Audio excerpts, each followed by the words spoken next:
Om. So this is continuation of the Living Gita by Swami Satchidananda. And now this is chapter 1, the Despondency of Arjuna.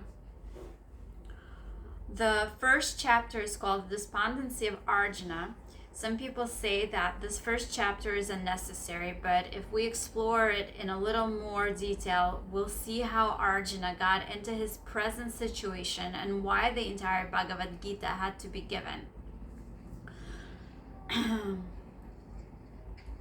Actually, the entire Gita was seen in a vision by a pure-hearted Sanjaya. He had been gifted to see what was happening on the battlefield miles away, and even to know the thoughts of everyone there.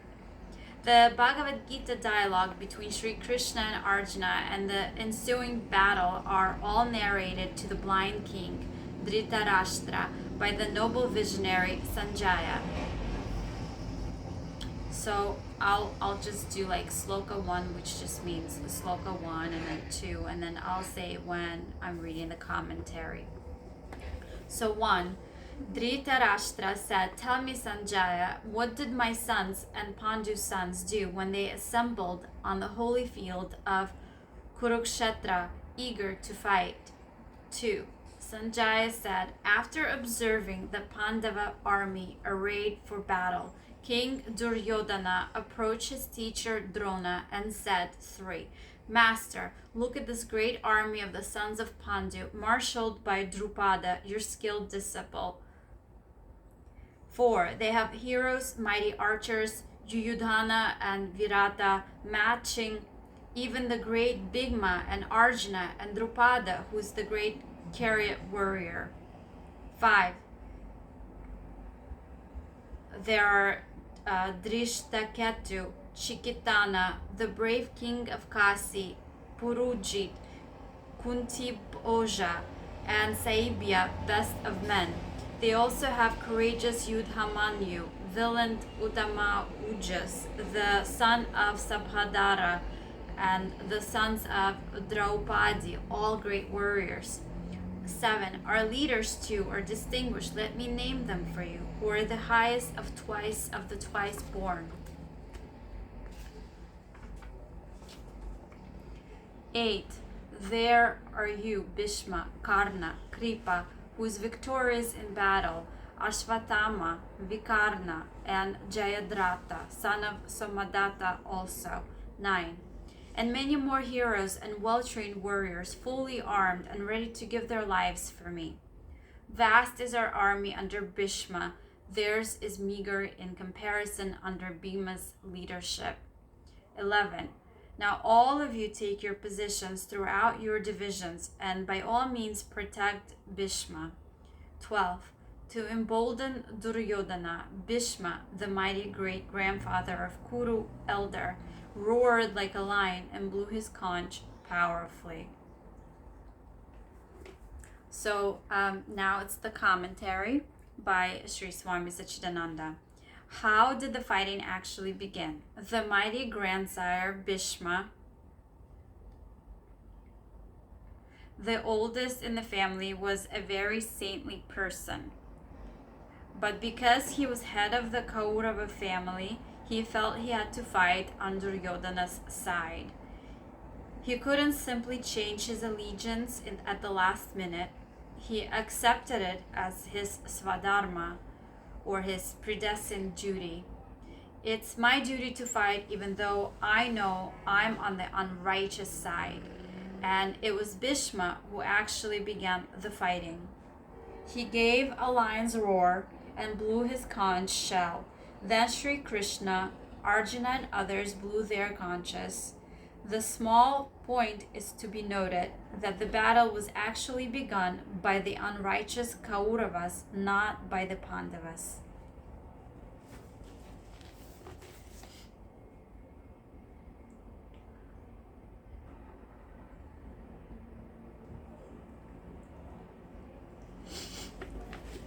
"13.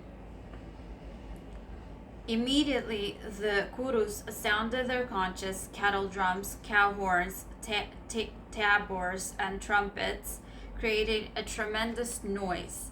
14. Then Krishna and Arjuna stood in their magnificent chariot, which was yoked to white horses, and blew their divine conches. 15.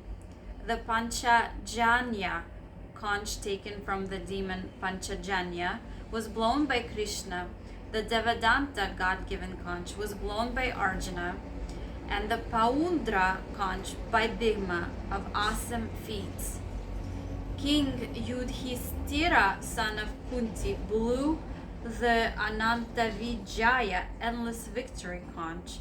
Nakula and Sahadeva blew the Sughosha great sounding conch, and Manipushpaka jewel bracelet conch. 17. Immediately the great archer and king of Kasi, the valiant charioteer Sikandi, Drishtadumna, Virata, and the invincible Satyaki. 18. Together with Drupada, the sons of Draupadi, and the mighty son of Sabhadra, blew their conches, my lord. 19. Filling the earth and the heavens with such roar that it tore at the hearts of Kurus. 20. On observing Dhritarashtra's host arrayed for battle and ready to begin, Arjuna, flying the ensign of Hanuman, lifted his bow and said to Krishna, "Draw my chariot between the two armies so I can see whom to fight and with whom I must wage war." 23. I want to know who is gathered here, intending to please the evil-minded Duryodhana in battle. 24 through 25. Sanjaya said thus, requested by Arjuna. Krishna placed the best of chariots between the two armies. Then facing Bhishma, Drona, and all the rulers of the earth, he said, "Behold, Arjuna, all the Kurus gathered together." 26. Standing there, Arjuna saw in both armies uncles, grandfathers, teachers, cousins, sons, grandsons, comrades, fathers-in-law, and friends. Arjuna no longer saw them as enemies. Until then, he had regarded them as wicked, but the moment he stood between the armies, he saw these familiar categories instead. 27. On seeing his friends and relatives positioned on both sides, Arjuna was overcome with pity and said despondently, "O Krishna, my limbs fail me, my mouth is parched, my body is shaken, and my hair stands on end, seeing my relatives gathered here and anxious to fight." It's good to know these commentary. It's good to know these symptoms which we too may face in similar situations, even when we try to fight our own undesirable habits. It was not real compassion he felt, but a kind of attachment, like a judge who loses his neutrality when he sees a relative on trial. Arjuna forgot they were vicious people the minute he saw them as relatives. 30. Arjuna's bow, Gandiva, fell from his hand. "My skin is burning, I can't keep standing, and my mind seems to be reeling." 31. I see bad omens, Krishna. I cannot see any good resulting from the slaughter of my own people in battle. Commentary. See how the mind immediately finds excuses and more excuses. Arjuna is an intelligent man, so he says, 32. Krishna, I do not desire victory, kingdom, or even pleasure. What use is there for kingdom, pleasures, or even life? Commentary. Is this true dispassion? 33. Those for whom we might desire kingdom, enjoyment, and pleasures are here, ready for battle, having renounced life and wealth. Commentary. Listen to the so-called beautiful advice he has given Sri Krishna. 34. Before me are teachers. fathers, sons, and even grandfathers, uncles, fathers-in-law, grandsons, brothers-in-law, and other relatives. 35. Though they might kill me, Krishna, I do not want to kill them, even for the sake of dominion over 3 worlds, much less just for this earth. Look at his approach. It's all based on his attachment. 36. What pleasure would be ours, Krishna, by killing the sons of Dhritarashtra? Only trouble will come for us for killing these murderers. 37. That's why we shouldn't kill the sons of Dhritarashtra, our own relatives. How could we ever be happy again, Krishna, after killing our own people? 38. Though their understanding is clouded by greed and they feel no guilt about exterminating an entire family or showing hostility toward friends. Commentary. Now Arjuna gives another excuse for not fighting. They are all wretched people, murderers. What's the use of killing them and purposely committing sins ourselves?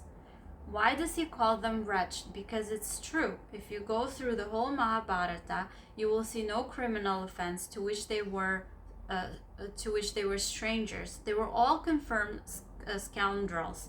They secretly set fire to the house where the Pandavas were expected to sleep during their exile.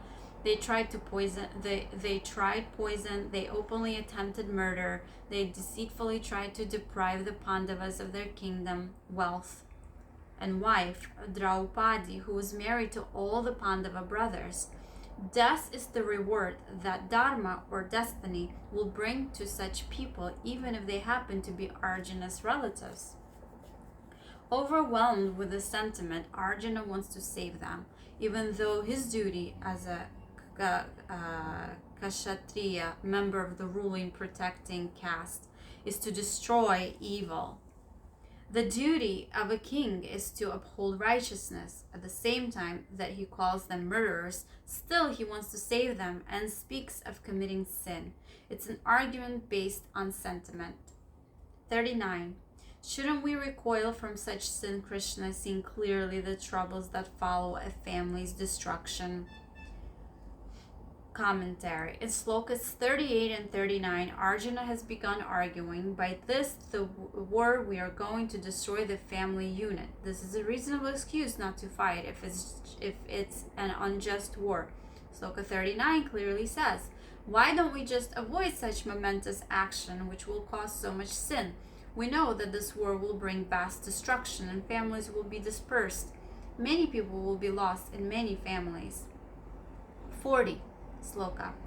When a family is destroyed, its time-honored religious tradition also perish and impiety overtakes the survivors.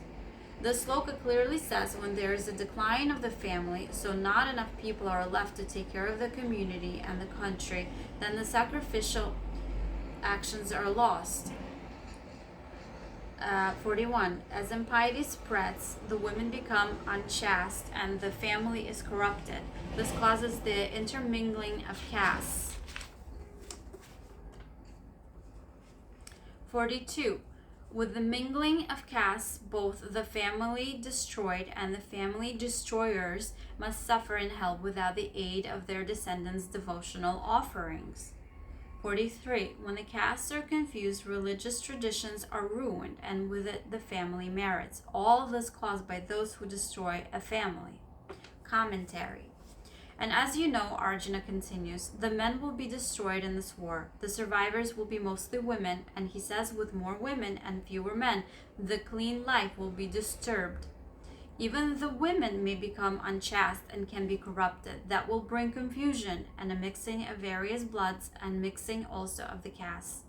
This should not be taken literally. By caste, he means different calibers of people. There are different types of minds with different temperaments. The spiritual and most thoughtful thinking group, the warrior type, the business type, and the working type.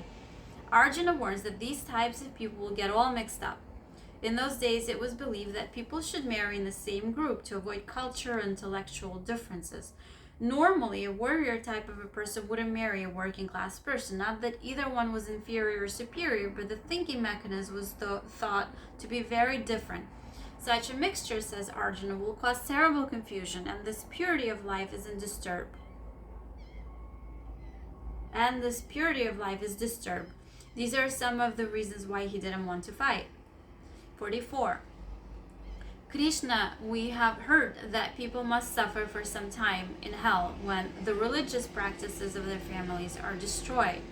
45. We are bent on perpetrating the great sin of killing our relatives, all out of greed of the pleasures of a kingdom. Commentary. Arjuna's reasons for not wanting to fight are good, but greater than any of these reasons, the necessity to go to war is there in this case, because the wicked people have been unnecessarily disturbing the innocent people. So Sri Krishna will somehow educate him about the necessity of this war. Because of this, some people say that Bhagavad Gita propagates war. Could this be scripture, they ask? Yes, it is scripture, a teaching based on the truth. This shows that war is not always bad. Occasionally there is just war, when innocent people are being victimized by the wicked and there is no way to stop it except by fighting. Sometimes we lose sight of the truth when we get into the emotional attachments to people. It is here that Sri Krishna tries to remove the sentimental feelings and bring Arjuna back to truth in his duty.